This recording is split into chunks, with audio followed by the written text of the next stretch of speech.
Hello everyone. आज के इस वीडियो में हम लोग मैकेनिक्स के बहुत ही इम्पोर्टेंट कॉन्सेप्ट के बारे में पढ़ेंगे जो कि है सेंट्रीपिटल फोर्स। तो जैसा कि हम लोग को पता है कि किसी भी ऑब्जेक्ट को मूव करने के लिए हमको उस पर फोर्स लगाना पड़ता है। जैसे कि कोई भी ऑब्जेक्ट है तो उस पर अगर हम ऐसे फोर्स लगाते हैं तो स्लाइटली इधर मूव कर जाता है। ठीक है, तो यही चीज़ इसमें लिखा हुआ है कि force is required to make an object move and force act differently on objects depending on the type of motion it exhibits. ठीक है, अलग अलग तरह के मोशन की तरह अलग अलग तरह के हम लोग को फोर्सेस अप्लाई करने पड़ते हैं। तो इस कॉन्सेप्ट में बेसिकली बात होती है कर्वीलीनियर मोशन की। ठीक है, किसकी मोशन की? Curvilinear motion. कर्वीलीनियर मोशन क्या होता है आप लोग को बता देता हूँ। ये देखिए, इस एग्जांपल के थ्रू समझिए। मेरी ड्राइंग उतनी अच्छी नहीं है लेकिन थोड़ा एडजस्ट करिए। देखिए, तो ये एक तरह से समझिए रोड है। ठीक है, इसको कार एज्यूम करिए, सपोज करिए ये कार है। ठीक है, अब कभी भी जब कार जो है टर्न ले लेता है, ठीक है, सब एक कार क्या कर रहा है, इस साइड मोशन कर रहा है, रोड पे टर्न ले रहा है। ठीक है, तो जो सेंट्रीपिटल फोर्स होता है वो हमेशा से ये है जो है सेंटर की टुवर्ड्स लगता है।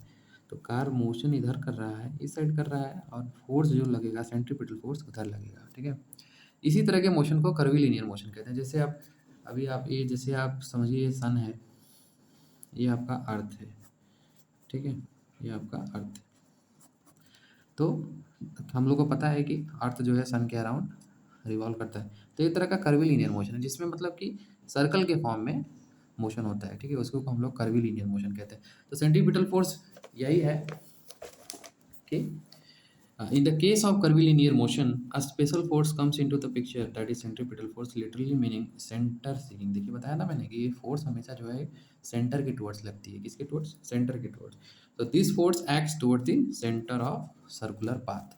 जैसे इस एग्जांपल में मैंने आप लोगों को बताया ना कि ये रोड है, अब कार आपका इधर से टर्न ले रहा है, तो इसका जो सेंट्रीपिटल फोर्स होगा वो सेंटर के टुवर्ड्स लगेगा। ठीक है, सेंटर ऑफ रोटेशन के टुवर्ड्स लगेगा और आपका कार इधर मोशन करेगा। सेंट्रीपिटल फोर्स हो गया। एक फोर्स और होता है, वो होता है सेंट्रीफ्यूगल फोर्स। तो जो सेंट्रीपिटल फोर्स होता है वो इनर्शियल फ्रेम ऑफ रेफरेंस में लगता है। वो आपका इनर्शियल फ्रेम ऑफ रेफरेंस में लगता है। इनर्शियल फ्रेम ऑफ रेफरेंस क्या होता है? इसमें आपके न्यूटन्स लॉ वैलिड होते हैं। इनर्शियल फ्रेम ऑफ रेफरेंस में न्यूटन्स लॉ आर वैलिड।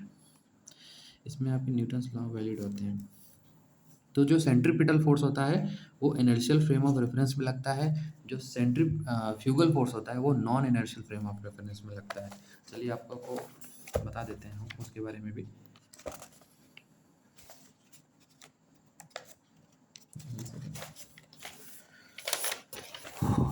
तो देखिए, तो हम लोगों ने क्या जाना कि जैसे आपका सेंट्रीपिटल फोर्स है, सेंट्रीपिटल फोर्स वो आपका इनर्शियल फ्रेम ऑफ रेफरेंस में लगता है। इनर्शियल इनर्शियल फ्रेम में लगता है। और आपका जो सेंट्रीफ्यूगल फोर्स है, सेंट्रीफ्यूगल फोर्स को मैं एक अलग वीडियो में कवर कर दूंगा। अभी तो मैं आप लोग को बेसिक आइडिया दे देता हूँ बस कि क्या डिफरेंस होता है, क्योंकि दोनों फोर्स साथ में आते हैं तो थोड़ा कन्फ्यूजन क्रिएट हो जाता है। लेकिन इसमें डिफरेंसेस को समझना बहुत ज़रूरी है। नॉन इनर्शियल फ्रेम, आप लोग को मैंने इनर्शियल फ्रेम ऑफ रेफरेंस तो बता दिया। अब आप लोग सोच रहे होगे नॉन इनर्शियल क्या होता है। नॉन इनर्शियल में न्यूटन्स लॉ आपके वैलिड नहीं होते। तो non inertial frame of reference में in non inertial frame of reference Newton's laws are not valid. Newton's laws are not valid। ठीक, non inertial frame of reference जो होता है बेसिकली वो रोटेटिंग फ्रेम ऑफ रेफरेंस होता है। ठीक है, वो एक बहुत अलग कॉन्सेप्ट है। फ्रेम ऑफ रेफरेंस में उसको समझेंगे। ठीक है, वो आपका एक तरह से रोटेटिंग फ्रेम ऑफ रेफरेंस होता है। तो सेंट्रीपिटल फोर्स क्या होता है? सेंट्रीपिटल फोर्स एक तरह का फोर्स है जो कि कर्वीलिनियर मोशन में एक्ट करता है, लगता है, और ये हमेशा जो है सेंटर के टुवर्ड्स लगता है। ठीक, ये आपका कार है, रोड पे टर्न ले रहा है, तो इसका जो सेंट्रीपिटल फोर्स है वो ये सेंटर की तरफ लगेगा और कार आपका इधर मोशन करेगा। तो वीडियो पसंद आया हो तो वीडियो को लाइक करें, शेयर करें, सब्सक्राइब करें। Thank you guys.